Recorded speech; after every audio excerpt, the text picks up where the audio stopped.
guys, Neddy here. Welcome back to my YouTube channel and welcome to this week's video. If you're new here, hi, I'm Neddy, a self-taught artist on a journey to learn, grow, and improve my art skills. So if you're a returning subscriber to my channel, you already know that I am majorly a digital artist. Digital art is just so convenient. I've been doing digital art for about 4 years now, I guess, I'm not sure. And the app that I've been using for a majority of the time is an app called Procreate, and it's available on all iPad devices, and I believe there's a Procreate Pocket available on all iOS devices. And we all know the most commonly asked question: what brushes do you use? Okay, so I actually have never gotten this question before. No one asked for this video, but you know what, just in case in the future anyone asks, I can recommend them to this video. So I've done my part right now. That's why I decided to make this video where I'll be sharing my favorite Procreate brushes. And just add a little something on top, I decided to also share some of my favorite Procreate tools. Now, before we go into the video, I just want to make this clear that the brushes don't make the artist. Just putting out there. You're a good artist when you know your fundamentals, when you're skilled.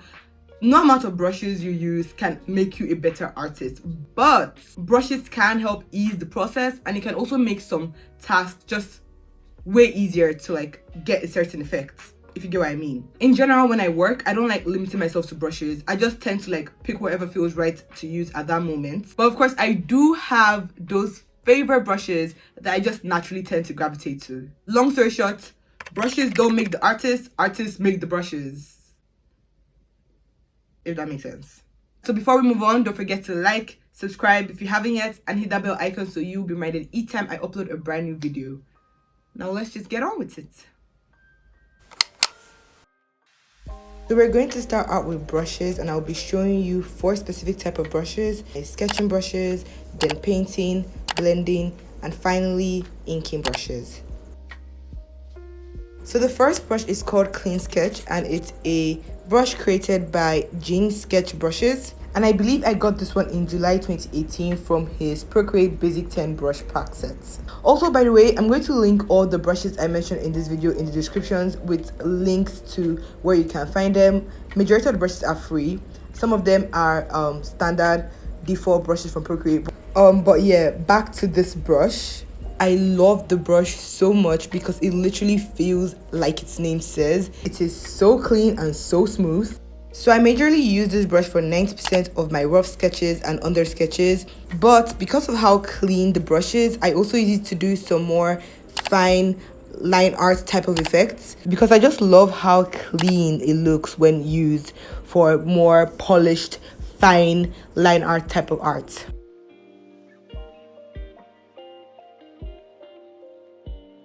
Moving on to the second brush, we have Sketch Square, and surprise surprise, it's from the same pack as the last one. To be honest, I mostly use Gene Sketch brushes from that particular pack a lot, but I didn't want this entire video to just sound like an ad for his brushes, so I decided to only mention my 2 favorites, and this one is definitely one of them. Unlike Clean Sketch, Sketch Square has a more soft pencil-like texture to it. It really feels like you're using a giant soft lead pencil that just has a lot of texture. I also use this one primarily for sketching, and I don't really use it for line art unless I'm doing something very loose and messy. But I also use this to actually paint and blend sometimes, because it just has this really nice texture that I like to incorporate into my paintings. With this brush, I noticed that sizing it up and down can really change the effect you can get while using it. When it's sized up,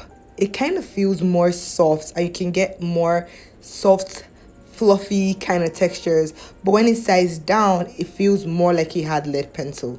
So after noticing this, I use it to my advantage, and I try to use it to get different type of textures while working with it. So I do advise you guys that when you get a new brush, or even a brush that you've been using for so long, try to pay attention to little details like this, because it can really change the workflow.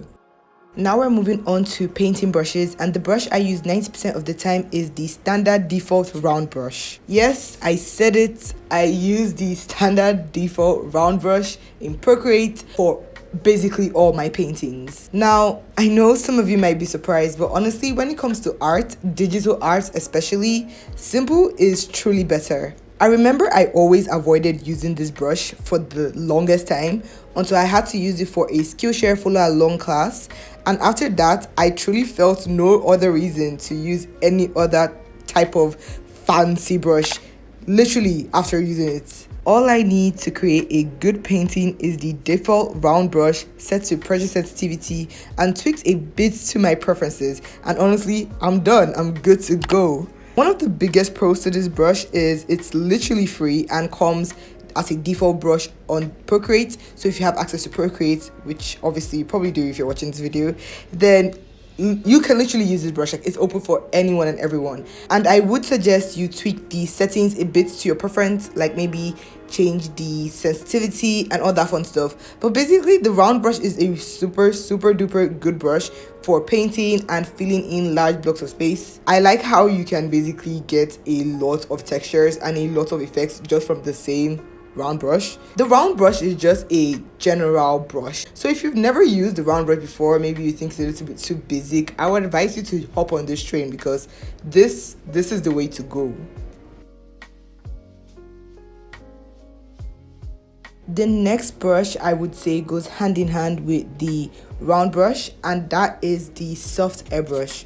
Now, I know a lot of artists wouldn't recommend you to use the soft airbrush, especially if you're a beginner, but I personally feel if you know how to use it, then this brush is actually super helpful. I use the soft airbrush to add soft ambient occlusions and soft gradients in my paintings. I also use it to give a more smooth, blended out transition in, let's say, a character's face or skin, or if I just want to give something more like less painterly. I wanted to have a more rendered 3D kind of feel than a painting kind of feel. In general, I would say use the soft brush sparingly, especially if you don't really know how to use it. But if you do, just have fun with it and see what works for you. Now we're moving on to the blending brush, and now let me just start by apologizing because I have no idea where, how, or when I got this brush. I don't even remember when I started using it, like, to be very honest, but somehow it quickly became one of my personal favorite brushes. Also, for some reason, the brush didn't come with a name, so I couldn't even look up the creator. It had no signature, nothing. At the time, I started trying to convince myself that maybe I'm the one who created this brush and I just forgot, because I literally had no idea where I got it from. Anyways, for the sake of this video, I just decided to name the brush the blending brush. So yeah, just that's what it's called for now. This brush is literally the backbone to almost all my paintings. I switch between this brush and the round brush while blending, but I use this one mostly because it feels like butter and it gives a very nice buttery texture. That's how I can explain it. Maybe I'll show you a closer look, because that's just how it feels, like butter. I absolutely love this brush, and I only use it for blending, so I don't really draw with it, sketch with it, or paint with it. So it's like after I've done all the flats, I use it to blend. That means I use it as a smudge tool on Procreate, because that's how you blend on Procreate. Also, just a quick notice, in this sample that I'm showing on the screen, I actually use another brush, that's the round brush, because like I said, I do use two of them simultaneously, but that's really how I work with it, and I wanted to show you how I naturally blend instead of just showing you only with one brush just for demonstration purposes. I wanted to show you how I use it in a workflow. So yeah, I'm switching between the round brush and the blending brush, and at a time I also bring in, like right now, I actually also bring in the sketch square brush to blend a bit, because like I did mention, I do use it to blend a bit because of the texture. And for adding the green to her eyes, I actually use a round brush, but it's set to dodge, and I do that a lot with some of my brushes. The round brush and the soft brush, I have one set to dodge and I have one set to multiply and one set to add. So yeah, basically you can switch up the settings for each of your brushes to give a different effect. It can be a blend mode, or just play around with using brushes. It's super fun. Also, I would like to make a full video talking about my entire process from start to finish. So if you're interested in seeing a video like that, please do tell me in the comments so I can get to work.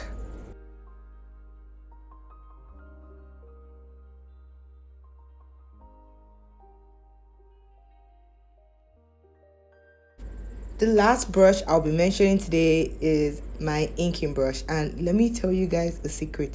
Shh, don't tell anyone this, but I actually don't use this brush as often, if not at all, anymore.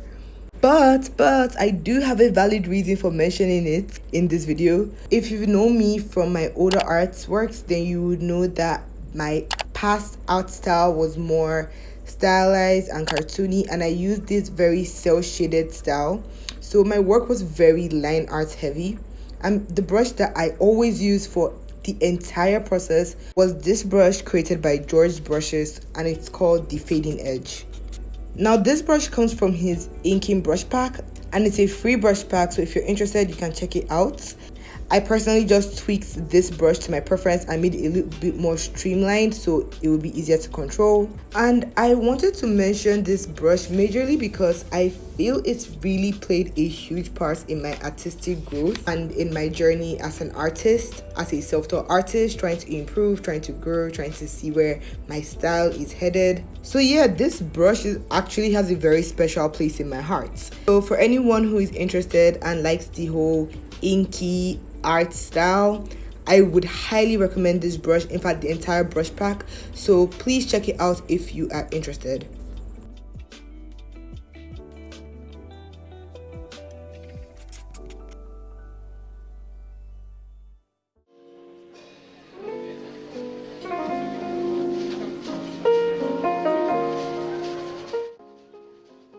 The first tool on our list is Liquify, and it's personally one of my favorites. Initially, I did not know what Liquify was about, and I was so confused. I thought it was only used for like when you're trying to make something look like water or something. But then I found out that Liquify could be used to adjust proportions, and that's basically what I use it for. Liquify also made me feel a lot more confident with limiting the amount of layers I use, and basically trying to fix it through warping the proportions and adjusting things instead of having to always make a new layer. Next we have the wrap 2, whatever it's called. But basically I feel like the wrap tool is very similar to Liquify, but the difference is the wrap tool has nodes and points.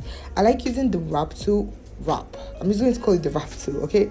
I like using the wrap tool when I want to adjust proportions that have more curved edges, because I can kind of like really adjust it to my preference. The next tool is the flip canvas tool, and I absolutely love this one. It is a very, very important tool that helps you see your artwork from a new perspective. Doing this can help you spot mistakes like a wonky eye or if something isn't well proportioned. So I will advise you to always try to flip your canvas once in a while so you avoid making long-term mistakes. Now this next one I recently started using and I've fallen in love with it, and it's the hue saturation and brightness adjusting tool.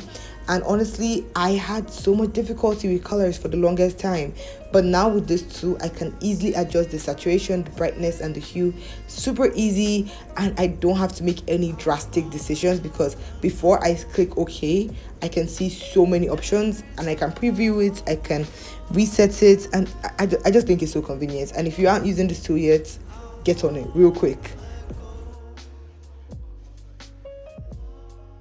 And of course I kept my favorite tool for last, and that is the new canvas reference tool.